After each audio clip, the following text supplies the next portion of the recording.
বিদায়। বিশ্বকাপ থেকে ক্রিস্টিয়ানো রোনালদোর বিদায়। আরেকটা বিশ্বকাপ শূন্য হাতে ফিরতে হলো রোনালদোকে। নেইমারের মতো রোনালদো বঞ্চিত হয়ে থাকলেন বিশ্বকাপের ছোঁয়া থেকে। একদম শেষ মুহূর্তের গোলে ছিটকে গেল বিশ্বকাপ থেকে পর্তুগাল।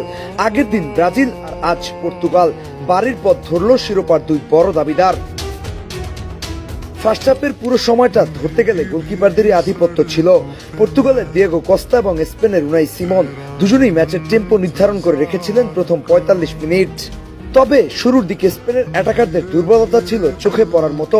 বক্সের ভেতর ওপেন প্লে থেকে ওয়ারাজাবালের মিস করাটা একেবারে দৃষ্টিকটু ছিল। লামিন ও অ্যালেক্স বায়ানার পরপর দুটি শট ডাবল সেভ দিয়ে পর্তুগালকে শুরুর বিপদ থেকে বেশ ভালোভাবেই রক্ষা করেন কস্তা। ম্যাচটিও হচ্ছিল ব্যাপক হাই ভোল্টেজ। আর জানেন তো আপনি, যদি প্রথমবার টিভি বা ইন্টারনেট বিল বিকাশ করেন তাহলে পাবেন ২০ টাকার অফার। বিল পরিশোধ করুন ঘরে বসে বিকাশে। স্পেন বারবার লাইন ব্রেকিং পাস থেকে অ্যাটাক করে গেলেও পর্তুগালের অ্যাটাকে ওঠার ধরন ছিল ডিপ থেকে বিল্ড আপ করে। প্রথমার্ধে পর্তুগালের বেস্ট অ্যাটেম্পট বলতে গেলে রোনালদোর উল্টো পায়ের শটটাই ছিল একমাত্র ভালো আক্রমণ। তবে সেটাও দুর্দান্ত ড্রাইভ দিয়ে ফিরিয়ে দেন উনাই সিমন। ফার্স্ট হাফে পর্তুগালের খেলাটা নুনো মেন্দেসের ব্রিলিয়ান্ট মোমেন্টের উপরেই চলছে। অ্যাটাক থেকে ডিফেন্স, মাঝে মধ্যে ব্রুনোর সাথে আন্ডারল্যাপ করে বক্সে ঢোকা, সব মিলিয়ে নুনোর ট্রানজিশন ছিল চোখে পড়ার মতো। তবে পর্তুগালের হয়ে নুনোর শেষ মিনিট অবধি মাঠে থাকা হলো না। বিরতির পর পায়ে ব্যথা অনুভব করায় ৫৬তম মিনিটে নুনুকে তুলে নামানো হয় সেমেদোকে। দ্বিতীয়ার্ধেও দুই দলের মধ্যে গোলের জন্য বেশ ক্ষুধা ছিল। তবে ডিফেন্স স্ট্রং থাকায় কোনো দলেরই গোলের সুযোগ আসছিল না।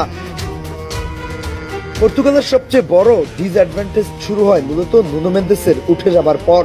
সেই সাথে মিডফিল্ড থেকে যথেষ্ট সাপোর্ট না পাওয়ায় অ্যাটাকাররাও সুযোগ পাচ্ছিল না। তবে দ্বিতীয় হাইড্রেশন ব্রেকের পর পর্তুগাল কিছুটা ডিপ ডিফেন্স করতে থাকে, আর এতেই পর্তুগালের বিপদ নেমে আসে। স্পেন একের পর এক অ্যাটাক করতে থাকে। অন্যদিকে পর্তুগাল চাচ্ছিল ম্যাচটা অতিরিক্ত সময় নিয়ে যেতে। তবে শেষ পর্যন্ত বিপদটা পর্তুগালেরই হলো।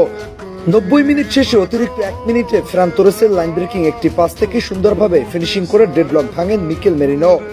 আর সেখানেই পর্তুগালের বিশ্বকাপ যাত্রার সলিল সমাধি ঘটে। ক্রিস্টিয়ানো রোনালদোর বিশ্বকাপ ছোঁয়ার স্বপ্ন অধরাই থেকে যায়। শেষ পর্যন্ত ১-০ গোলে ম্যাচ জিতে যায় স্পেন। দুই দলের মধ্যে একটি অপ্রতিরোধ্যকর লড়াই ছিল প্রায় ১০০ মিনিটের। ম্যাচটা মূলত পর্তুগাল হেরেছিল নুনো মেন্দেসের ইনজুরিতে, আর স্পেন তাদের সুপার সাব ব্যবহার করে আরেক ধাপ এগিয়ে যায়। এই জেনারেশনের আরেকটি নক্ষত্রের পতন হলো আজ। ক্রিস্টিয়ানো রোনালদোর নিজের শেষ বিশ্বকাপ ম্যাচ হারতে হলো লামিন ইয়ামালের দলের কাছে। গোটা দুই জেনারেশনকে ফুটবল দিয়ে আনন্দ দিয়ে যাওয়া রোনালদো পারলেন না বিশ্বকাপটা ছুঁয়ে দেখতে। স্পেন তাদের ডেডিকেশনের ফলটা একেবারে শেষ দিকে গিয়ে পেয়েছে, যেটা পর্তুগাল ছেড়ে দিয়েছিল। স্পেনের জন্য